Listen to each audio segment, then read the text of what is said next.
Bonjour et bienvenue à tous, surtout à vous, de fidèles téléspectateurs et internautes, à ce 15 minutes de grâce et de vérité. Aujourd'hui, je vous ai choisi un très beau chant et je suis sûr que vous allez être bénis alors que nous puissions ensemble louer le Seigneur. Il s'agit de honneur et gloire à notre Seigneur. Alléluia. Honneur et gloire soit à l'agneau, à l'agneau. Honneur et gloire soit à l'agneau de Dieu.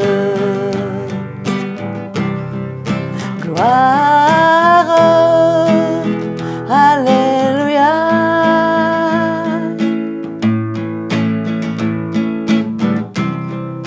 Gloire, alléluia.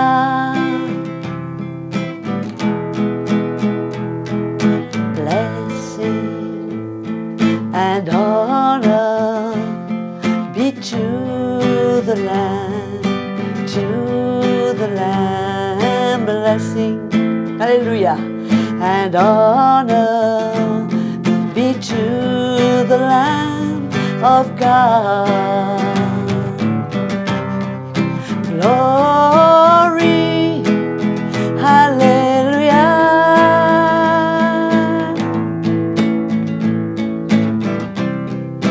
Glory, hallelujah. Gloire et honneur soit à l'agneau, à l'agneau. Gloire et honneur soit à l'agneau de Dieu. Gloire, alléluia.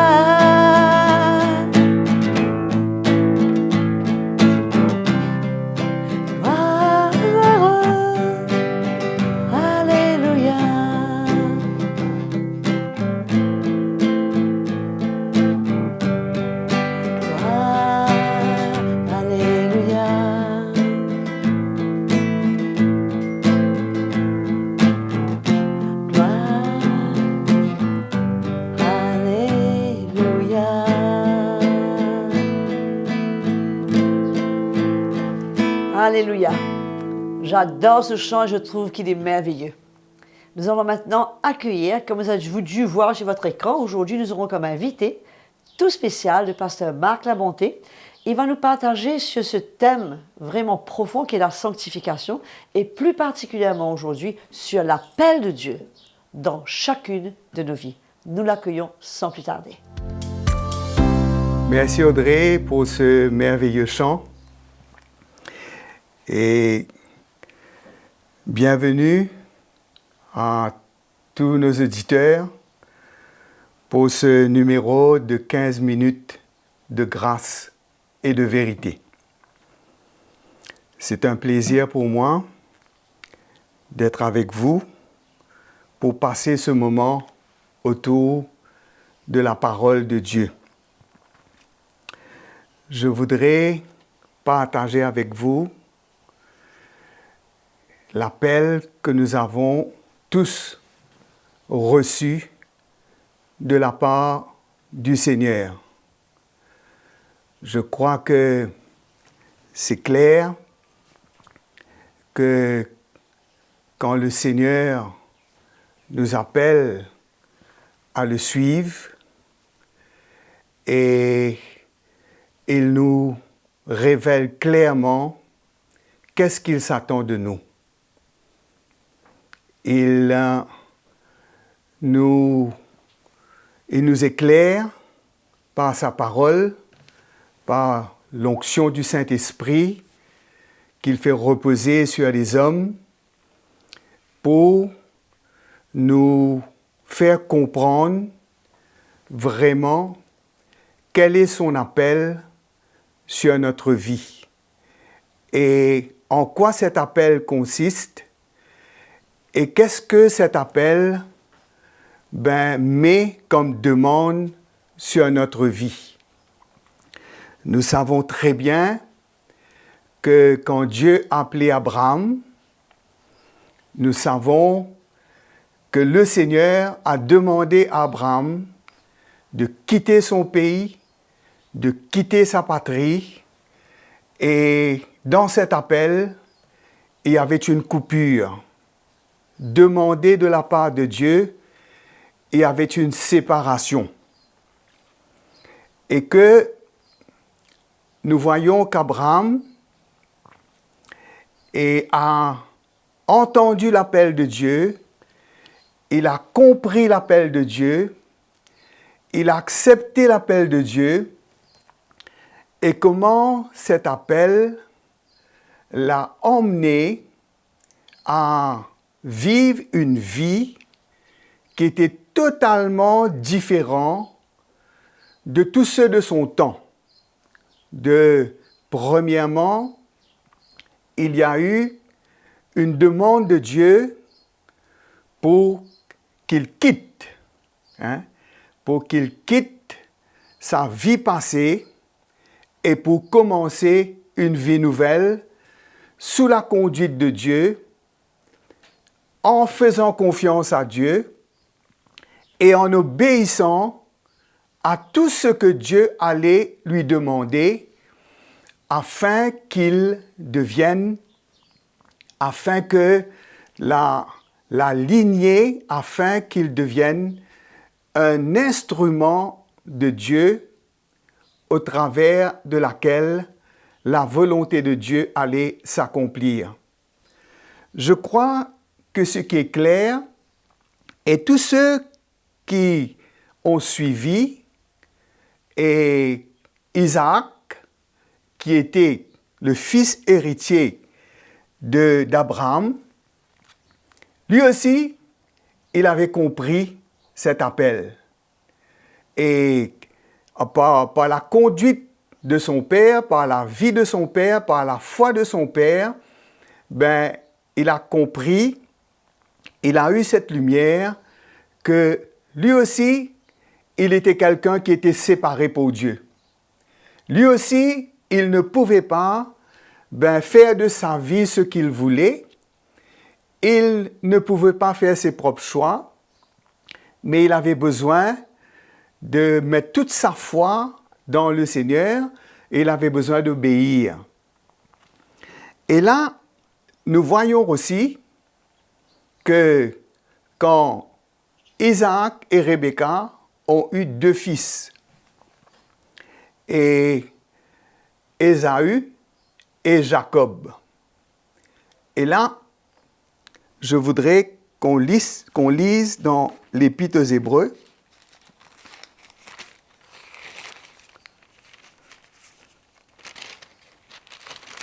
au chapitre 12,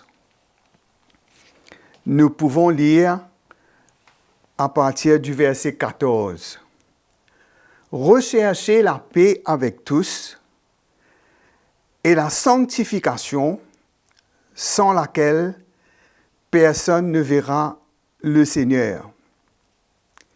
Veillez à ce que personne ne se prive de la grâce de Dieu et à ce qu'aucune racine d'amertume poussant des rejetons ne produise du trouble et que plusieurs n'en soient infectés, à ce qu'il n'y ait ni débauché, ni profane comme Ésaü, qui pour un mets vendit son droit d'aînesse. Vous savez que plus tard, voulant obtenir la bénédiction, il fut rejeté, quoiqu'il l'ait sollicité avec larmes, car il ne put emmener son père à changer de sentiment. Là, nous voyons clairement que pour les fils d'Isaac, les 2 fils d'Isaac, nous voyons que Ésaü, et c'était lui l'aîné, c'était lui qui avait le droit d'aînesse, c'était lui qui devait être la relève et continuer dans la lignée des justes pour marcher dans la sainteté, dans la sanctification, de rechercher la sanctification, de ne pas se mélanger, d'être à part pour Dieu, d'être consacré pour Dieu, afin que, et au travers de lui, la volonté de Dieu puisse s'accomplir. Et nous voyons que la parole de Dieu nous dit et de rechercher la sanctification sans laquelle personne ne verra le Seigneur. Nous voyons que comment Ésaü, il n'a pas répondu à cet appel, il a méprisé cet appel, il a même, comme la parole de Dieu nous dit, vendu son droit d'aînesse. Il a profané. Il a profané l'appel de Dieu et il a méprisé l'appel de Dieu. Il a marché dans une marche de la chair,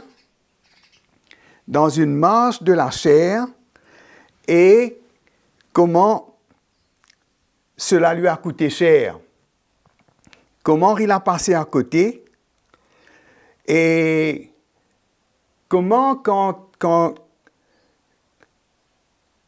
il a voulu, la parole de Dieu nous dit, plus tard, obtenir la bénédiction, il fut rejeté, quoiqu'il l'ait sollicité avec larmes, car il ne put emmener son père à changer de sentiment. Nous comprenons comment c'est important pour nous de vraiment considérer cet appel et de vraiment répondre à cet appel, d'accepter cette œuvre de sanctification, cette séparation que Dieu lui-même nous emmène lorsque nous lui faisons confiance et lorsque nous lui obéissons, ça va nous emmener à être séparés, être consacrés, appartenant à Dieu et être un héritier de Dieu et de pouvoir être un instrument pour accomplir la volonté de Dieu. Quand nous regardons à Ésaü, premièrement, et qu'est-ce qui s'est passé? La parole de Dieu nous dit que quand il est sorti de la chasse et qu'il n'avait pris aucun gibier et qu'il avait faim, et là, son frère qui préparait un mets, un plat de lentilles, et quand il est venu, il avait faim, et la chose qu'il a fait nous montre clairement comment, dans son cœur, il n'avait aucune considération, et que l'appel de Dieu n'avait pas de valeur pour lui, le plan de Dieu n'avait pas de valeur pour lui, et que ce qui comptait pour lui, c'est de nourrir sa chair, c'est de satisfaire sa chair. C'est vrai qu'il avait faim, c'est un besoin naturel, mais pour vendre son droit d'aînesse, ça nous montre que il avait aucune, dans son cœur, il n'avait aucun respect pour l'appel de Dieu et il a méprisé l'appel de Dieu. Il a pris son propre chemin. Nous allons nous arrêter là et nous arrivons à la fin de notre première session. Nous vous retrouvons bientôt. Merci. Voilà mes frères et sœurs, je suis sûre et certaine que vous avez été bénis par le pasteur Marc Labonté et que vous serez davantage encouragés à suivre une prochaine session où l'évangile de Jésus est annoncé dans la simplicité, mais avec puissance. Que le Seigneur vous bénisse et surtout n'oubliez pas de vous abonner, de nous écrire, de nous poser vos questions et surtout de nous encourager. Nous avons besoin d'entendre ce que ces messages font dans votre vie. Merci pour votre fidélité. On se retrouve sans faute à la prochaine session et jusque-là, continuez à servir Jésus de tout votre cœur et surtout n'oubliez jamais que nous vous aimons.